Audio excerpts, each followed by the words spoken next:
particularly within Biosecurity Queensland, is how do we move beyond traditional policy design to tackle these big issues we've been talking about today in relation to our biosecurity system. At last year's forum, the partners identified the number one priority for research and innovation at the national level related to improving the use of biosecurity behavioural science to drive shared responsibility. So today, we've taken on the challenge and we want to share with you three key things. We want to share our thinking and see if it resonates with you.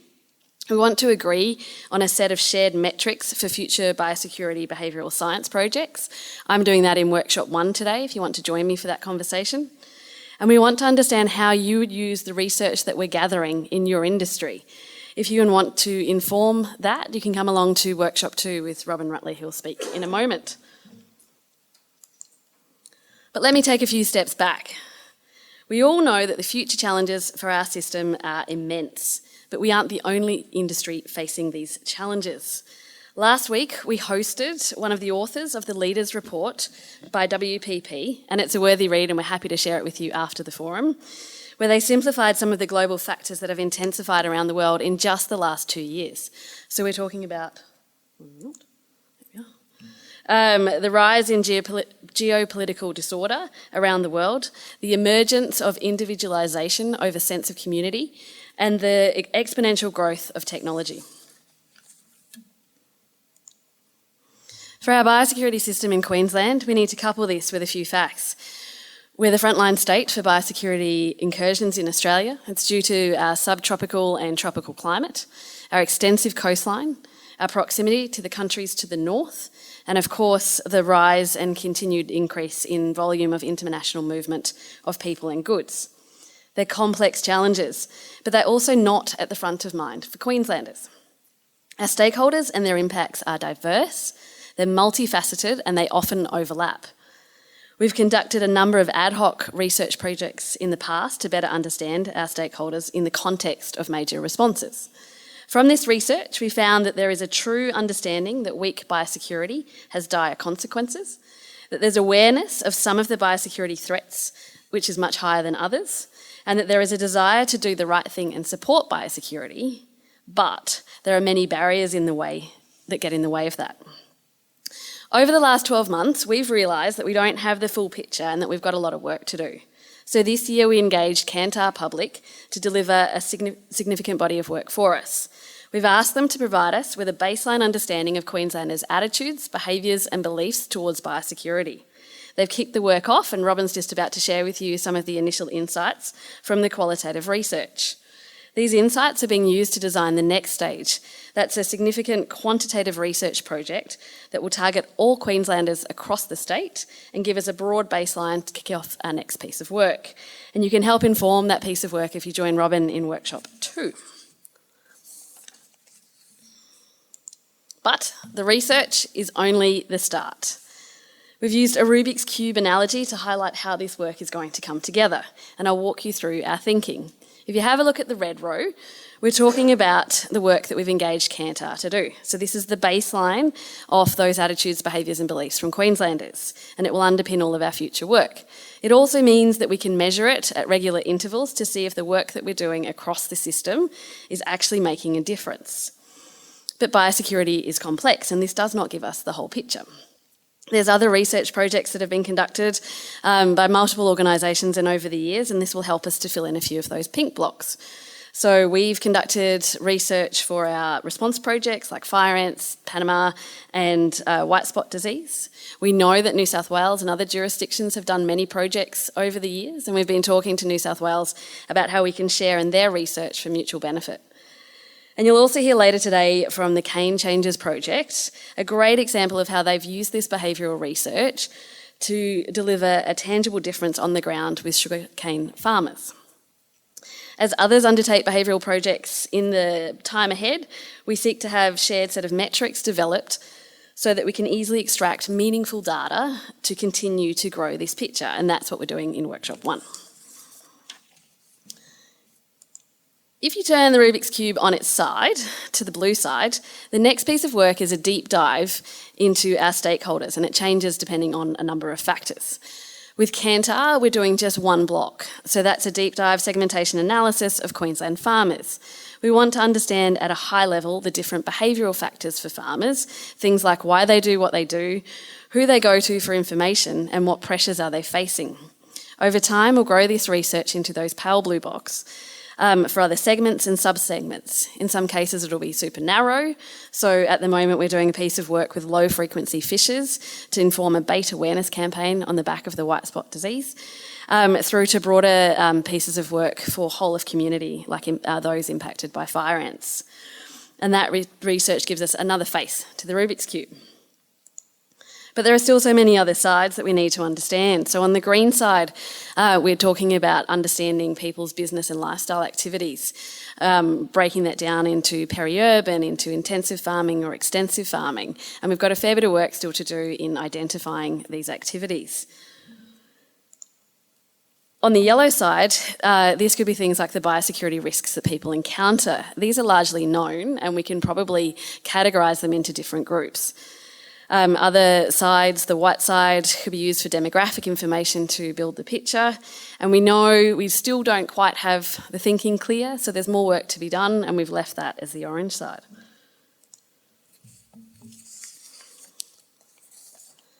So if you mix it all up, if you take the baseline research that we're doing this year, if you couple it with the segmentation study, add a few different lifestyle and risk factors into account, we have a much more holistic picture to inform our future policy decision making. It's ambitious, it's challenging, and we've got a long way to go. But as we start to get clarity in our thinking, we wanted to share it with you today to start a conversation on how it can benefit us all. We can't do it alone, and that's why today I put a call out for those with an interest in this work to join me in the establishment of a cross-sector, cross-industry community of practice so that we can share the learnings and all benefit from the future work. If you're interested, and I note they've fallen down, there will be posters on that wall in a moment that you can put your name and email addresses in, and we'll be in contact shortly.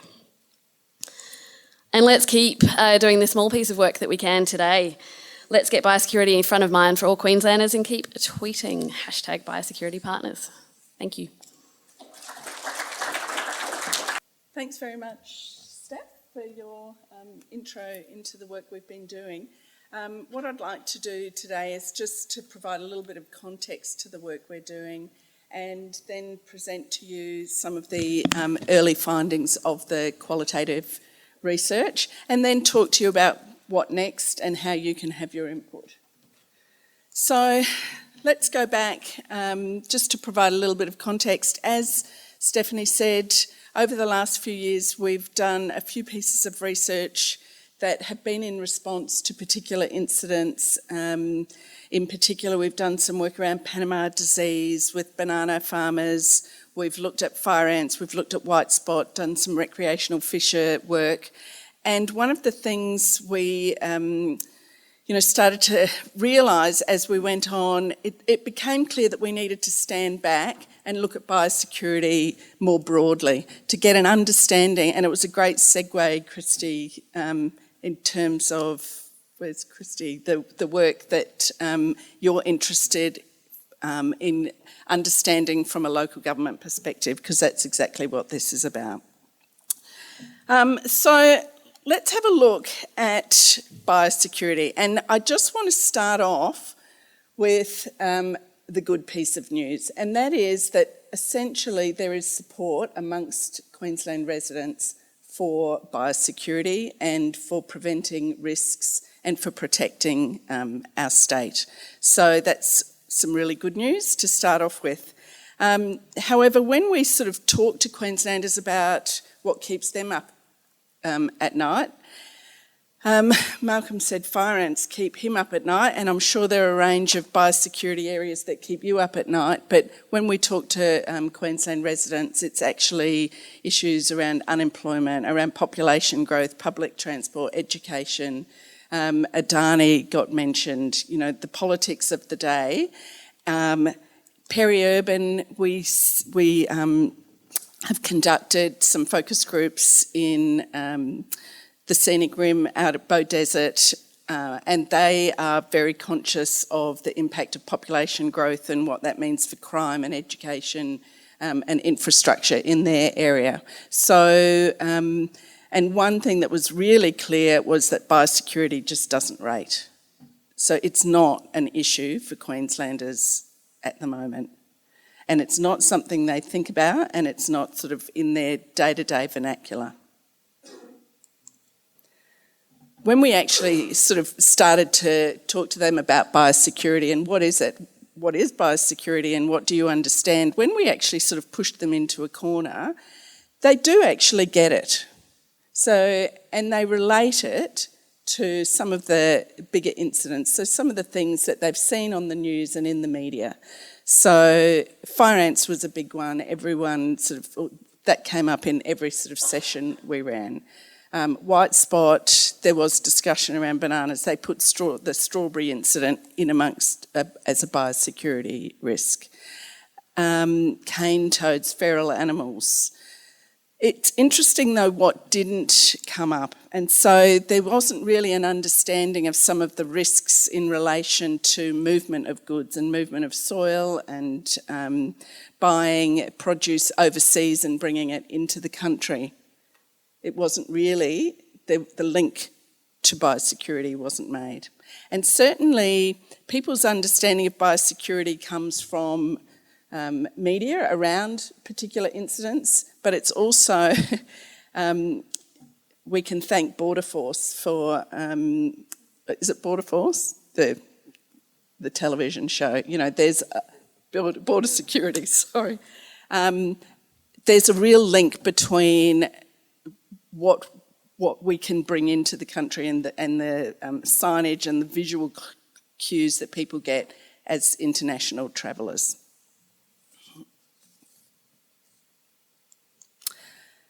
So what are some of the behavioural insights? We wanted to look at, well, what influences attitudes towards biosecurity and how can we actually work with that to help us to develop policy and to develop interventions and response to particular biosecurity risks.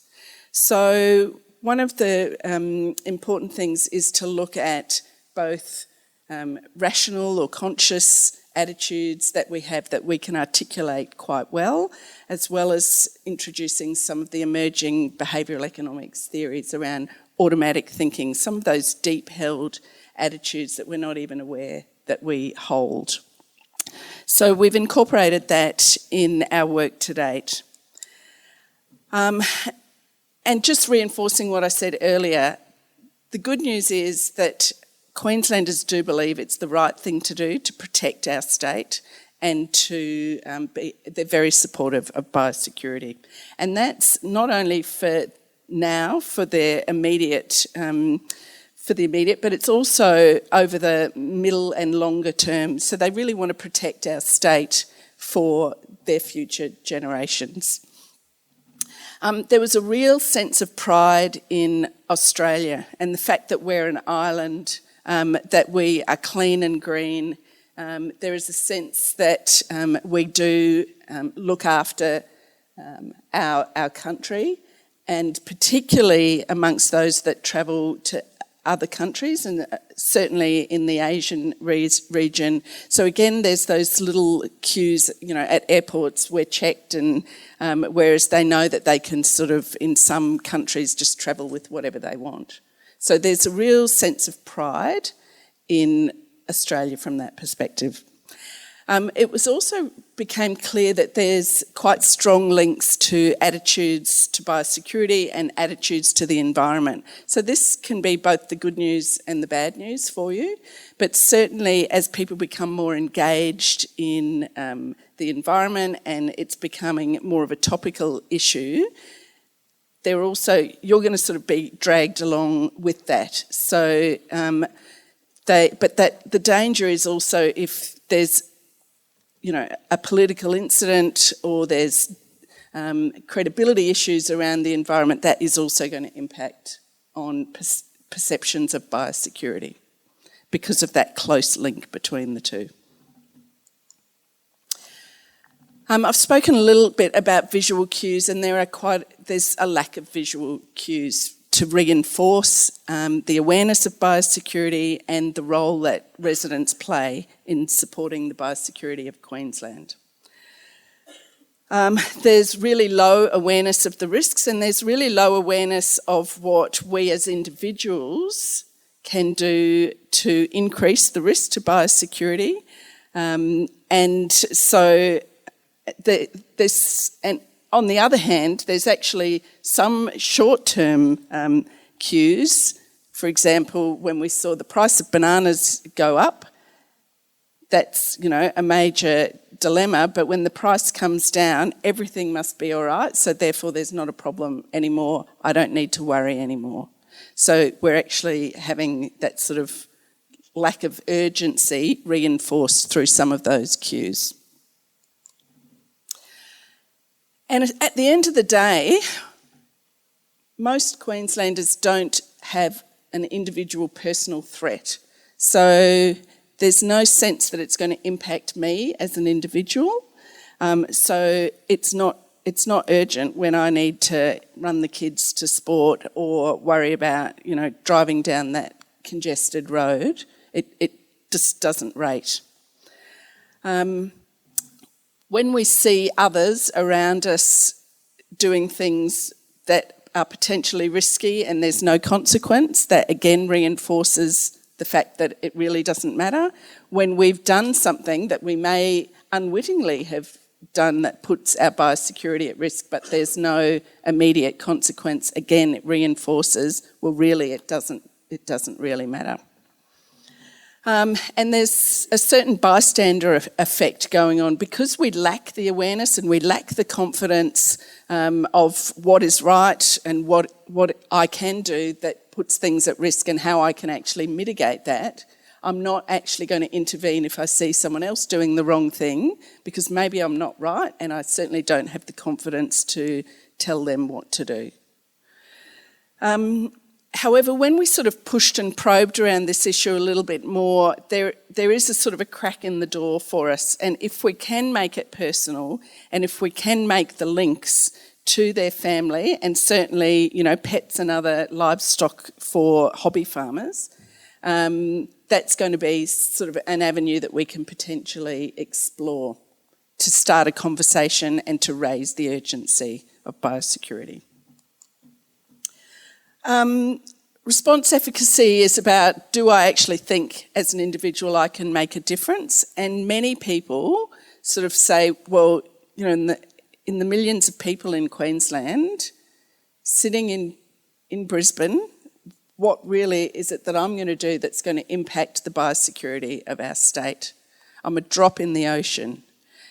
There's another school of thought, however, and there is an appreciation amongst some that it only takes one person to bring something in, a pest, or to do something that could actually have quite massive impact on our biosecurity.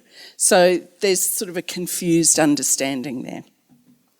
There is certainly a sense that if I live in the city, that I have less impact, and it is certainly, a lower urgency for those living in the city. It's sort of seen as something that perhaps if you live outside a city, it's got more impact and more urgency. And the belief that, and again, sort of driven by that lack of understanding of what I do as an individual that can put our biosecurity at risk, there's a sense that I'm not actually doing anything that is putting anything at risk. So you're not talking to me, so I'm not actually listening to what you're saying anyway. You're not engaging me in a conversation in the first place because it's not for me. When we actually sort of started to put people in situations, artificial situations, and ask them what they would do, a lot of people didn't have a clue. They didn't know what to do, they didn't know how to respond. They didn't know how they were expected to respond, and they didn't necessarily know where to go to find the information.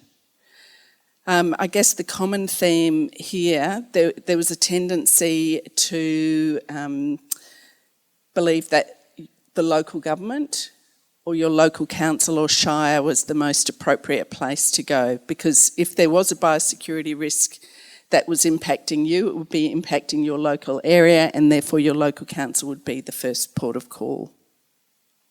So that's really important, I guess, in terms of the partnership work you're doing. There's a lack of understanding around regulations and potential fines and consequences for that. So again, there's that, which is again reinforcing that lack of urgency. And certainly norms do play a role, both social norms in terms of what we see other people doing, other people that are close to us or other people in our neighbourhood, as well as cultural norms. And this is something we're going to explore a bit more in our survey work to come. Certainly we had some representation from different cultural groups in our focus groups, and there is a definite difference in understanding of biosecurity depending on the culture that you have been raised in. Here's a great quote from a Vietnamese man. So we live in a culturally diverse community. You see it all the time. For example, a venomous snake that's been preserved in wine. And I'm like, what do you do with the dead snake once you've drunk the wine? Well, they just put it in the bin. I'm pretty sure that's a biosecurity hazard. He didn't really know. They do it all the time. The grandparents that come over for Grandparents' Day bring their traditional dried meats, and I'm like, how did you get that in here? So they're seeing a lot more movement of plants and potentially of soil between local areas and even between states as well. So that's something that we're going to explore more. And when we started to talk to people about responsibility, at the top level, there was a sense that, yes, we all have some responsibility, that we all contribute to the biosecurity of our state. But really, as an individual, what I can do is somewhat superfluous to what the government should be doing, what industry should be doing. And certainly, wholesalers and retailers were seen to play a big role. There was an expectation that if you buy plants from Bunnings, they've done their, due diligence and it's going to be fine. That if you buy hay or if you buy compost from some sort of retailer or a wholesaler, that's their responsibility, not my responsibility.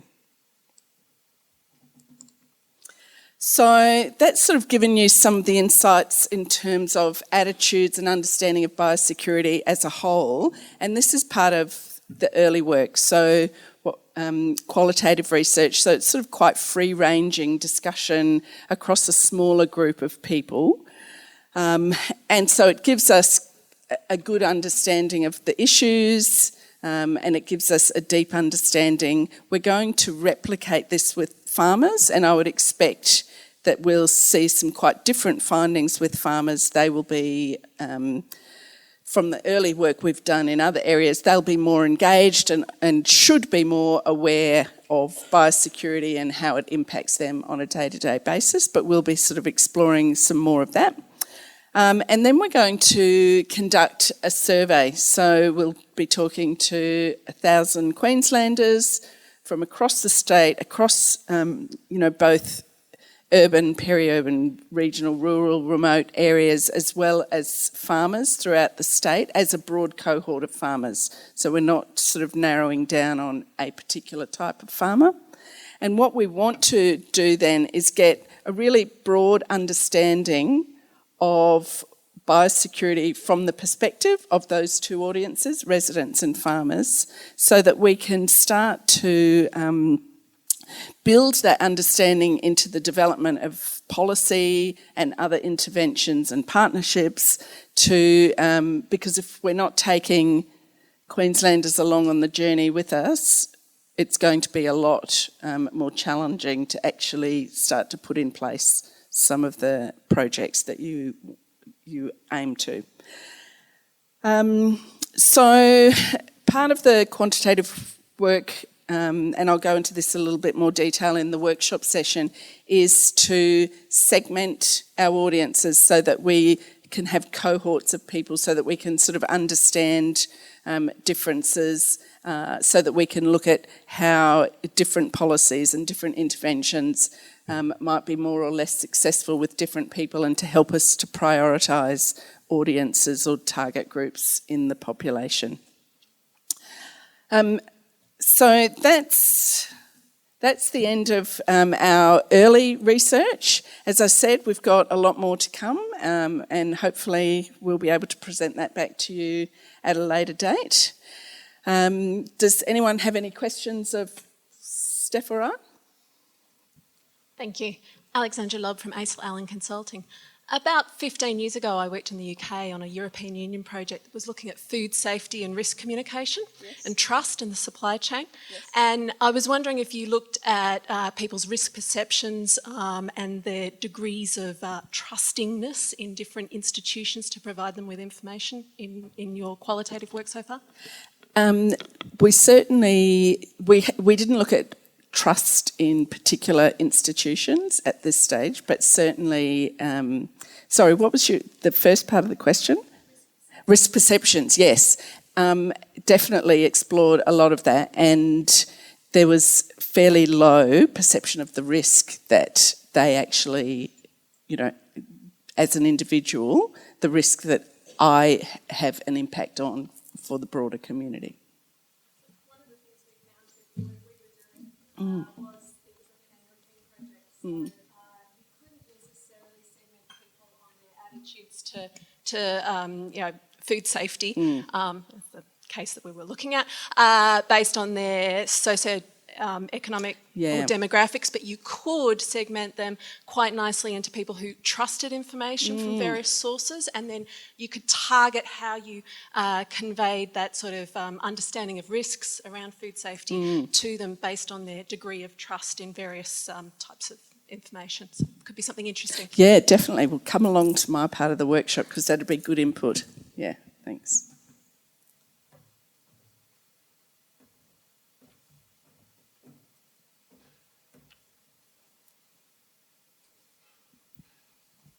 Hi, my name is Celine Kruger from the Department of Agriculture. I was just wondering, are you delving at all in more of the detail? I mean, biosecurity is such a multifaceted issue. We have the whole continuum from prevention, you know, the response, eradication, where the community all plays a role. And then we have a whole raft of pests that have different impacts, that look different. Do you delve at all in that sort of detail? Because often the devil is in the detail. Yes, so at the first stage, we'll be looking more broadly. So because we just don't have the time to go into every single sort of type of risk. So we'll be looking broadly at plants and weeds, for example, as a group, pests. So we'll sort of have broad categories of risk rather than deep dive into, you know, particular areas. And just further to that, that's the acknowledgement that this is really complex, that this one piece of research is certainly not going to give us the whole picture. It's only one part. It gives us a baseline, but we need to continue to add to this picture. There are so many sides to the story, and there's been heaps of research already done, so we need to bring that information together to give us that more holistic picture. There we go. Any more questions? Okay, can you please thank Stephanie and Robyn?